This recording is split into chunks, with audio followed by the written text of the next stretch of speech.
वक्रतुंड महाकाय सूर्यकोटि समप्रभ निर्विघ्नं कुरु मे देव सर्वकार्येषु सर्वदा गुरुर्ब्रह्मा गुरुर्विष्णु गुरुर्देवो महेश्वरा गुरुसाक्षात् परब्रह्म तस्मै श्री गुरवे नमः। मृत्युंजयाय रुद्राय नीलकंठाय शंभवे अमृतेशाय शर्वाय महादेवाय ते नमः। सर्वस्वरूपे सर्वेशे सर्वशक्ति समन्विते भयभ्यस्त्राहिनो देवी दुर्गे देवी नमोस्तुते। श्री स्वामी समर्थ। मानवी जीवनाला खरा अर्थ देण्यासाठी म्हणजेच मानव देहरूपी ओल्या मातीला आकार देऊन अध्यात्म व समाजाच्या उपयोगी एखादी उत्तम वस्तू बनवण्यासाठी जो कारागीर असतो त्यालाच आध्यात्मिक भाषेमध्ये श्री गुरु असं म्हटलं जातं। मानवी जीवनाला कलाटणी देऊन नरापासून नारायणापर्यंतचा प्रवास जो असतो तो गुरुकृपेने सहज होतो। म्हणून गुरुप्रणित मार्गाची खरी दिवाळी जर म्हटली गेली तर ती म्हणजे असते गुरुपौर्णिमा। एका आध्यात्मिक साधकाची नाव ही जेव्हा अज्ञानाच्या समुद्रात हेलकावणी खात असते ना त्यावेळेस दीपस्तंभ म्हणून मार्गदर्शन करणारे श्री गुरुच असतात। आणि म्हणूनच या गुरुपौर्णिमेला इतर सर्व उत्सवांपेक्षा अनन्यसाधारण आणि शिरोमुकुटातल्या मण्यासारखं स्थान आहे। आणि म्हणूनच ही उपासना हा उत्सव योग्यरित्या सर्वांकडून साजरा व्हावा म्हणूनच त्यासाठी 26 जुलै 2026 रविवार रोजी संपूर्ण देश विदेशातल्या स्वामी सेवेकऱ्यांनी मिळून आपापल्या सेवा केंद्रात आणि जर ज्या ठिकाणी सेवा केंद्र नसेल तर गावाच्या मंदिरामध्ये किंवा जिथे आपल्याला जागा मिळेल परवानगी असेल त्या ठिकाणी एकत्रितरित्या येऊन श्री गुरु पौर्णिमेच्या पूर्वसंध्येचं औचित्य साधत आपण एकाच वेळी एकाच दिवशी एकाच वेळेला करत आहोत श्री गुरुपूजन व श्री सरस्वती पूजन संस्कार सोहळा। म्हणून याची पूर्वतयारी काय असावी केंद्र स्तरावर असो किंवा वैयक्तिक स्तरावर असो त्याबद्दल हा चर्चात्मक व्हिडिओ आपण बनवत आहोत। तर सर्वात प्रथम ज्या सेवा केंद्रांमध्ये एकत्रितरित्या हा उत्सव आपण साजरे करण्याचं नियोजन करत असू तिथे सेवा केंद्र जसं आपण दिवाळीला आपलं घर स्वच्छ करतो तसं केंद्र पूर्ण स्वच्छ करायचं। केंद्रांमध्ये असणारी जी काही जाळी जळमटं असतील ती काढायची, नको असलेला कचरा भंगाराच्या वस्तू त्या काढून पूर्ण केंद्र स्वच्छ करायचं। कारण जो व्यक्ती कुठलंही देवमंदिर किंवा सेवा केंद्र हे व्यवस्थित स्वतःचा घाम त्या जागेत पडेपर्यंत स्वच्छ करतो त्यावेळेस त्याचे कायिक पातक नष्ट होत असतात आणि त्याच्या कुंडलीतल्या अनेक काही कुग्रहांची सुद्धा शांती होत असते। म्हणूनच सेवा केंद्रांची स्वच्छता हा याचा पहिला टप्पा असेल। नंतर ज्या दिवशी आपल्याला म्हणजे 26 तारखेला रविवारी या पूर्णपूजनाचं नियोजन करायचं आहे म्हणून जिथे नियोजन करणार त्या ठिकाणी बैठक व्यवस्था चटया व्यवस्थित असाव्या।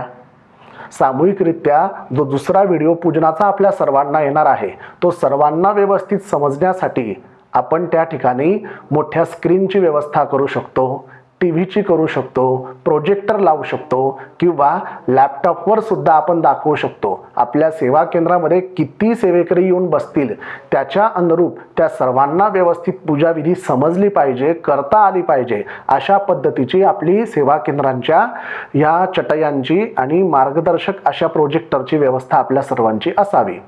10:30च्या आरतीनंतर हा कार्यक्रम सुरू होणार आहे। कार्यक्रमामध्ये आपण मातृपितृ पूजन करणार आहोत, सरस्वती मातेंचं पूजन करणार आहोत, स्वामी महाराजांचं पूजन करणार आहोत आणि गुरुमाऊलींचं मानसोपचार पूजन आपण करणार आहोत। म्हणून हे विधी झाल्यानंतर उपस्थित सर्व भाविकांना तीर्थप्रसादाचा लाभ आपल्याला द्यायचा आहे। प्रसादाचं म्हणालोय महाप्रसादाचा नव्हे।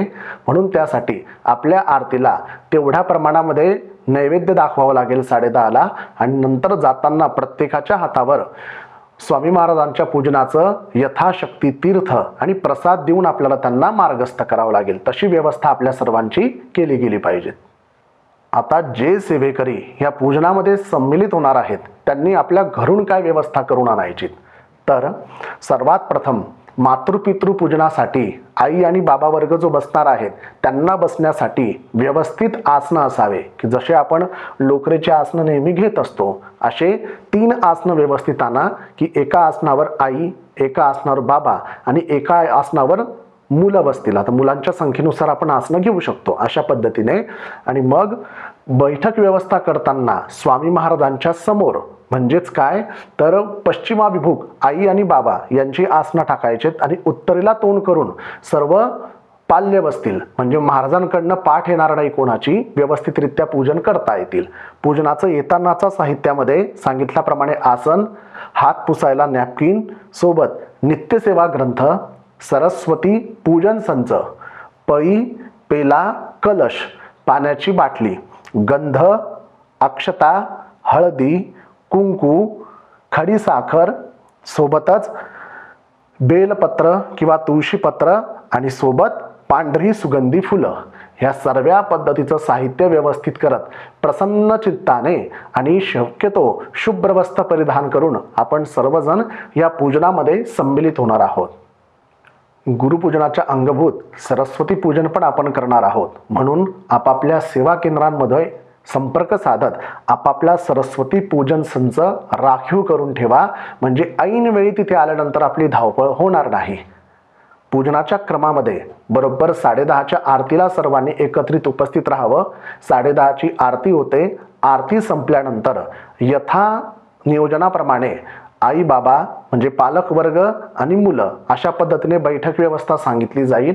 सर्वात प्रथम संकल्प केला जातो. संकल्प झाल्यानंतर गणपतींचं स्मरण केलं जाईल आणि गणपतींचं स्मरण केल्यानंतर आपण आपल्या प्रत्येकाच्या आयुष्याला निस्वार्थपणे प्रेम करणाऱ्या आपल्या आई बाबांचं पार्वती आणि परमेश्वर या रूपामध्ये मानून त्यांचं पूजन संपन्न करणार. पाद्यपूजन संपल्यानंतर मग आपण पूजन करणार सरस्वती मातेंचं आणि ते झाल्यानंतर आपण स्वामी महाराजांचं आणि आदरणीय गुरुमाऊलींचं मानस पूजन पूर्ण करणार आहोत आणि त्यानंतर तीर्थप्रसाद घेऊन आपापल्या घरी मार्गस्थ होणार आहोत. जसं आपण आपल्या घरी एखादं मोठं पूजन व्रतवैकल्याचं उद्यापन असतं त्यावेळेस आपण इष्टमित्रांना, नातेवाईकांना, आपल्या जवळच्या लोकांपर्यंत निरोप आणि आमंत्रण पाठवतो, तसंच फक्त सेवेकरी वर्गच नव्हे तर प्रत्येक सनातनी हिंदूपर्यंत ही बातमी पोचवा. त्या सर्वांना या कार्यक्रमासाठी आमंत्रित करा आणि जास्तीत जास्त संख्येमध्ये एकत्रित येऊन आपण हा उत्सव साजरा करूया, की जेणेकरून ग्राम अभियानाचं मुख्य कार्य आहे संघटनाचं, संस्काराचं, ते सर्व काही व्यवस्थित करता येईल. म्हणून आपापल्या भागामध्ये अक्षरशः सर्व गाव, सर्व तालुके किंवा जिल्हे पिंजून काढत प्रत्येक घराघरात आणि मनामनापर्यंत या कार्यक्रमाचं नियोजन सर्वांनी पोचवा, की जेणेकरून अनेक अशा दुःखी कष्टी आई वडिलांचे आशीर्वाद आपल्याला मिळतील, की त्यांच्यात आणि त्यांच्या मुलांच्या मनामध्ये अनेक दुरावा आणि अनेक अशा किलबिशांच्या गाठी बांधल्या गेल्या आहेत. यामध्ये मातृपितृ पूजन करत असताना अशा पद्धतीचं काही नियोजन करण्यात आलं आहे, की अक्षरशः आपण केलेल्या चुकांचा पश्चाताप होऊन ते पश्चाताप अश्रूंच्या रूपांमध्ये आई वडिलांचा पाद्याभिषेक करतील. म्हणून आवर्जून अशाच काही तेढ असणाऱ्या आई बाबांना आणि मुलांना या कार्यक्रमामध्ये एकत्रित आणा, की त्या दिवसापासून का होईना थोडा तरी त्यांच्या नात्यामध्ये बदल व्यवस्थित होईल आणि एकमेकांबद्दलचं जे काही प्रेम आहे, जी भक्ती आहे ती वृद्धिंगत होईल. अशा पद्धतीने केंद्र स्तरावर बैठक आणि नियोजन व्यवस्था आणि वैयक्तिक स्तरावर जे जे काही पूजेला येणार आहेत त्यांनी ह्या पूर्ण पूजन सामग्रीची आणि सरस्वती संताची जुळवाजुळव करून व्यवस्थितरित्या 26 तारखेला सकाळी 10:30च्या आरतीपर्यंत एकत्रित व्हायचा आहे. जसा हा व्हिडिओ पूर्वतयारीचा सर्वांपर्यंत पोहोचवण्यात आलेला आहे, तसाच पूजनाचा व्हिडिओ सुद्धा सर्वांपर्यंत पोहोचवण्यात येईल आणि पुन्हा सर्व एकाच वेळी, एकाच दिवशी, एकाच वेळेवर सामूहिकरित्या गुरुपूजनासाठी एकत्रित येऊया, भेटूया 26 तारखेला पुन्हा एकदा. श्री स्वामी समर्थ.